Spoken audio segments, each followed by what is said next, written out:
Oi meninas, boa noite, tudo bem?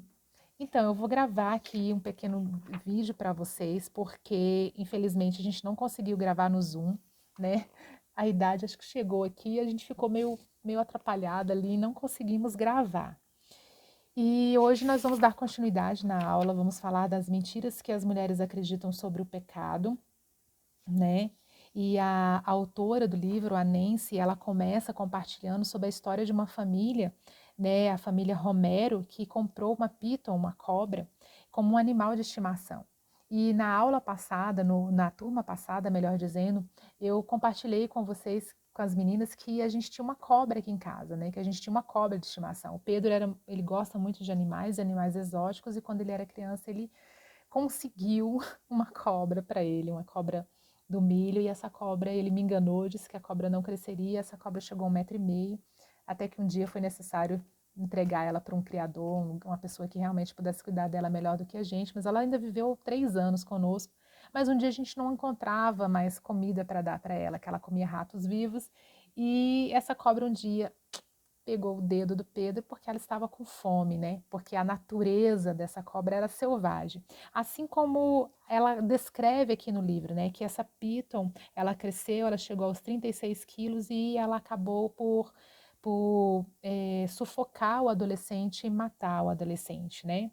Satanás ele usa as mentiras dele para mascarar o pecado, né? Ele usa as mentiras dele, ele acha que ele nos induz a imaginar que a gente pode flertar com o pecado, que a gente pode ter pecado de estimação e que nós não teremos consequências disso.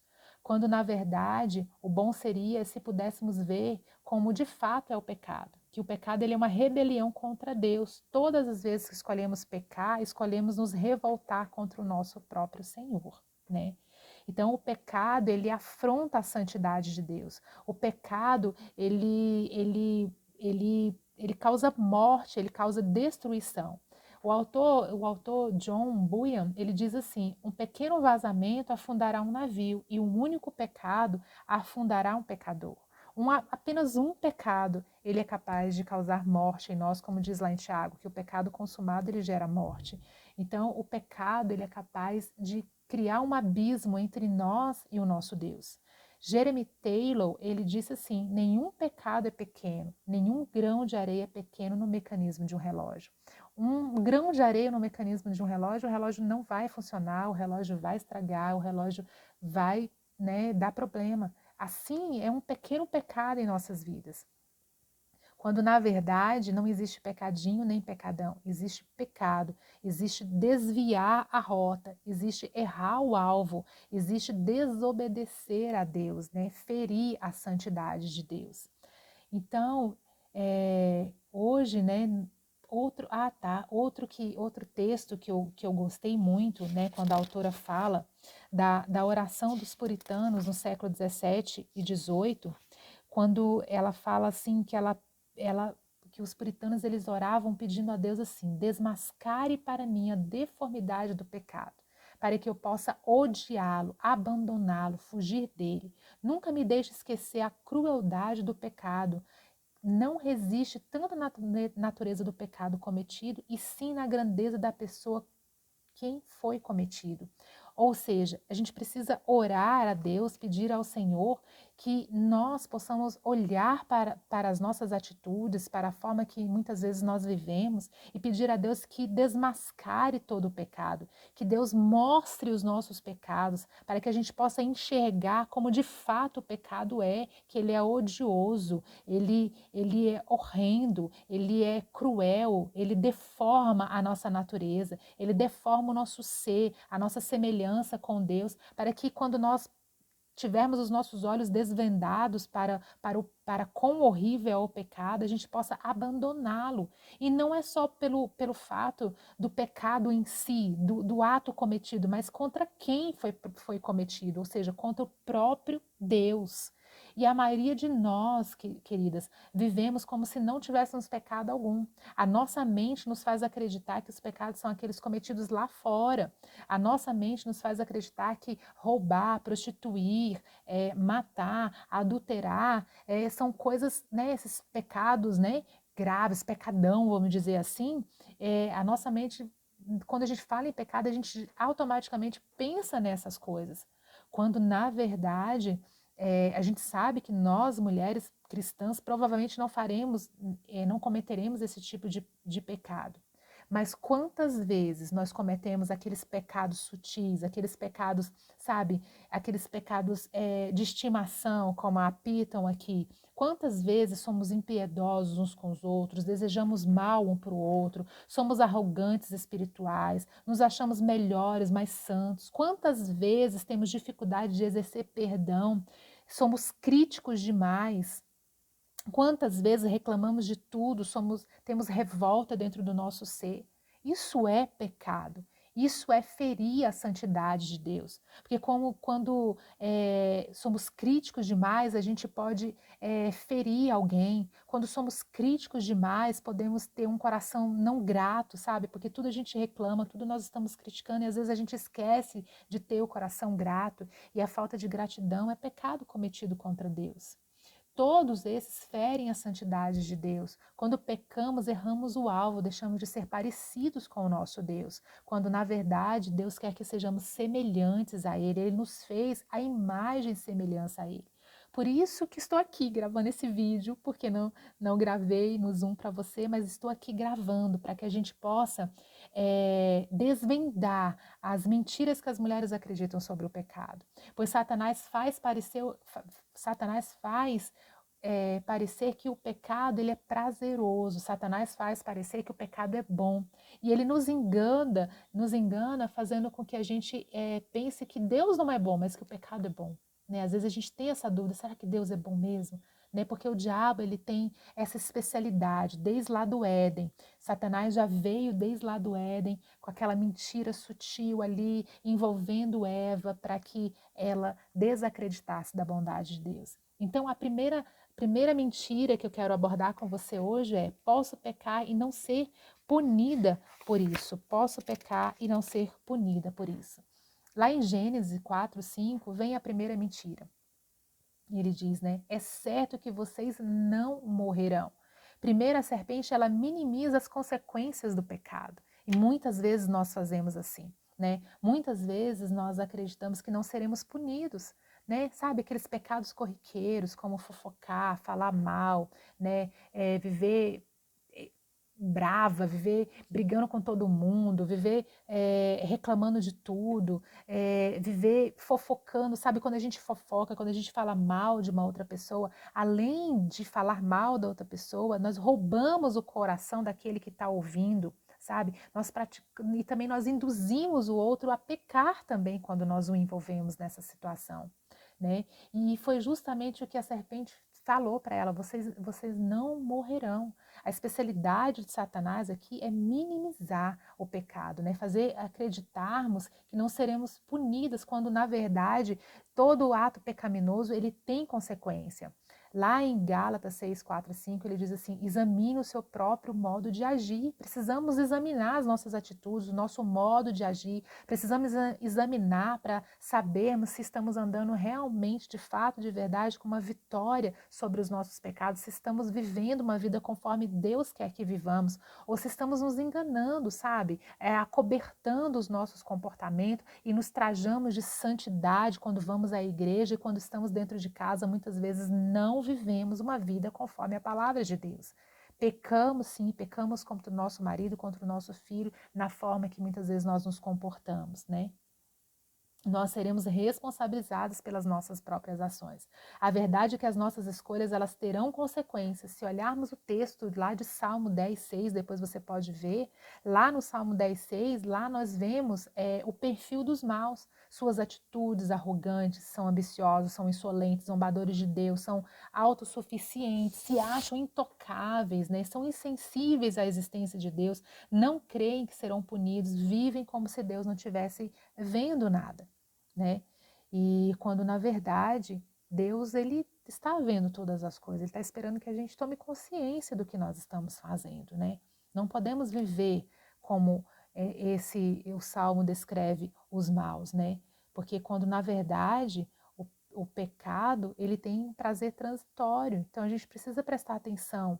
Às vezes, sermos arrogantes é um prazer transitório. Sou arrogante ali porque eu não gosto de fulano, é transitório. Isso vai passar. O que importa é o que nós estamos construindo para a eternidade. Às vezes, quando somos insolentes, sabe? Só para o nosso ego, né? Zombar, zombadores. E são aqueles pecados intocáveis. Tem prazer transitório, como diz lá no livro de Hebreus, né? Moisés falava que ele preferia viver as dores dessa vida do que experimentar prazeres transitórios.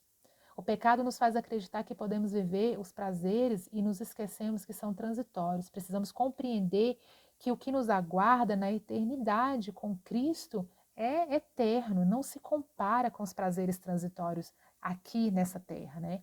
O pecado, na verdade, ele exerce um efeito devastador em nós, né? A verdade é que o pecado ele tem consequências. Lá em Gênesis 3, 4, 5, a serpente minimizou o resultado da desobediência a Deus, dizendo à mulher que ela não morreria. Mas o que nós vimos foi uma sentença de morte sobre toda a humanidade, né? Se Eva pudesse ter imaginado que aquela desobediência teria uma consequência tão séria, talvez ela não tivesse feito, né?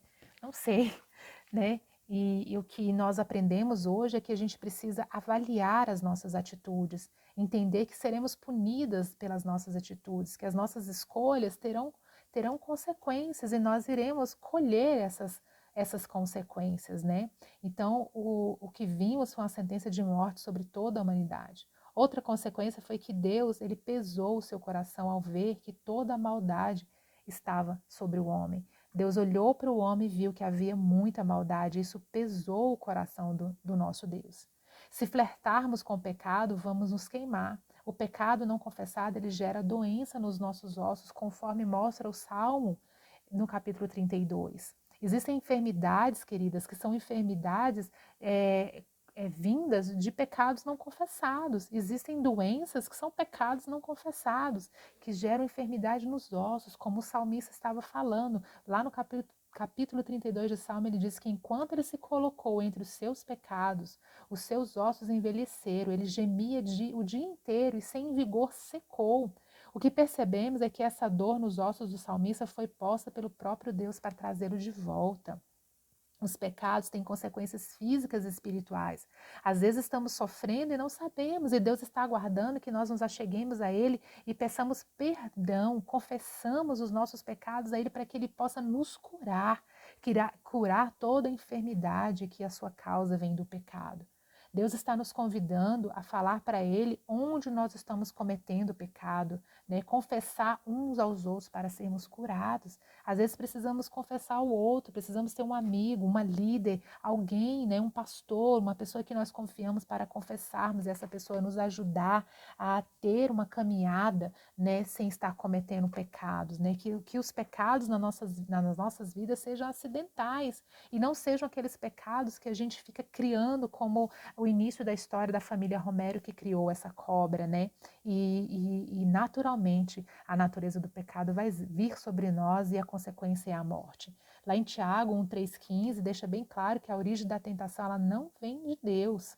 Deus não tenta ninguém e também não cabe jogar a culpa no diabo, pois o nosso próprio coração que está ativo aos maus desejos, muitos dos quais nem mesmo temos consciência. Isso parece com os ensinos de Paulo, quando Paulo dizia lá em Romanos 7, né, que o bem que ele queria fazer, ele não fazia, mas o mal que ele detestava, ele acabava por fazer, né?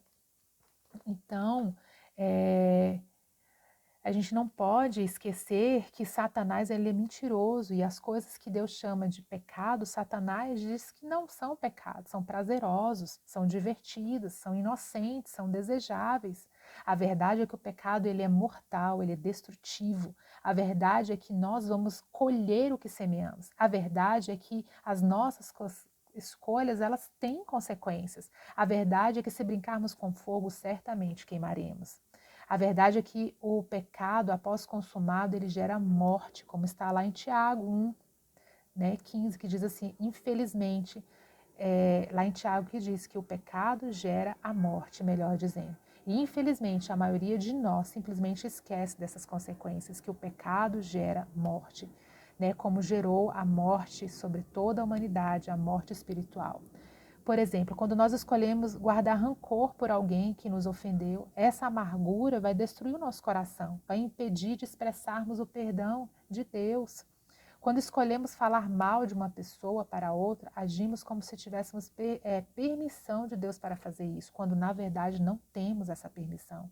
Na verdade, estamos deliberadamente pecando quando agimos assim. Roubamos o coração de quem nos ouve, fazemos quem nos ouve pecar também. Por isso Tiago diz que o pecado gera morte.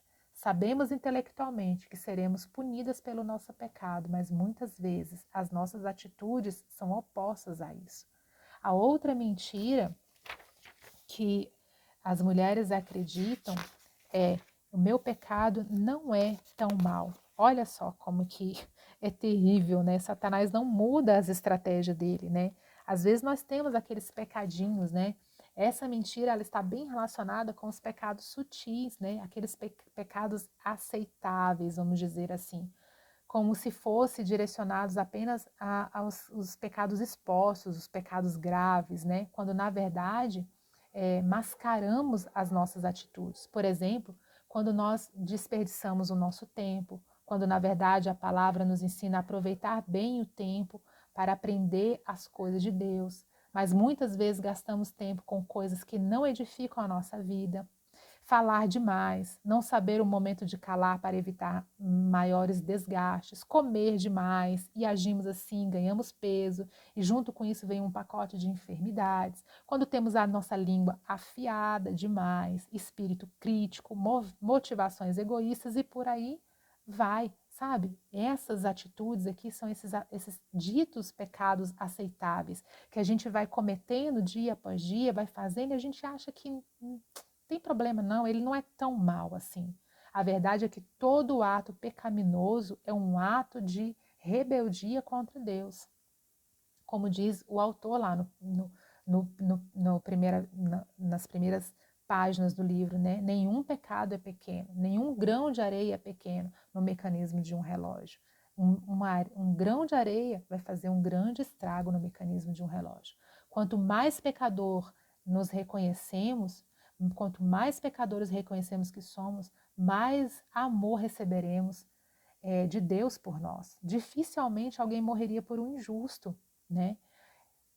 E foi justamente o que Cristo fez por nós, ter Cristo morrido por nós enquanto éramos pecadores. Cristo fez isso por nós, éramos injustos, merecíamos a morte devido aos nossos pecados, mas Cristo morreu por nós. A verdade é que o salário do pecado é a morte, mas o dom gratuito de Deus é a vida eterna em Cristo Jesus.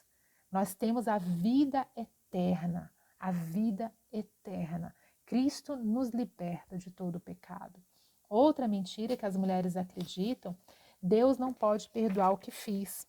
Está lá na página 98. Deus não pode perdoar o que fiz.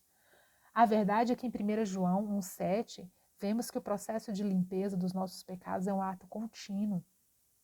Todos os dias devemos confessar os nossos pecados. Enquanto vivermos aqui nessa terra, enquanto vivermos aqui, vamos sempre ter aquela inclinação, sabe? Aquela inclinação, ora inclina para o pecado, ora inclina para o espírito. E nós vivemos essa constante luta. E dependendo de quem nós alimentarmos mais, se alimentarmos mais a carne vai prevalecer. Se alimentarmos o espírito vai prevalecer. E é somente pelo sangue de Jesus que podemos ser lavados de todos os nossos pecados. Só o sangue de Jesus pode nos lavar de todos os pecados. Por isso que é um ato contínuo, é um ato de confessar diariamente a Deus e pedir Ele ajuda para nos ajudar a caminhar, vencendo esses pecados que nos afastam de Deus, amadurecendo, né, tomando posse que somos novas criaturas e não devemos continuar sempre no mesmo erro, sempre no mesmo pecado, que o pecado seja um acidente na nossa vida e não que seja um animal de estimação. Lá em 1 João 1,7 diz que se confessarmos, se dissermos que não temos pecado, nós nos fazemos mentirosos. A verdade não está em nós. O caminho da vida eterna é reconhecer que somos pecadores até o final da vida. Por isso é tão importante entender essa mentira. Deus não pode perdoar o que fiz, né? Porque se nós confessarmos, Deus certamente nos perdoará. O sangue de Jesus nos lava, né? E nesse ato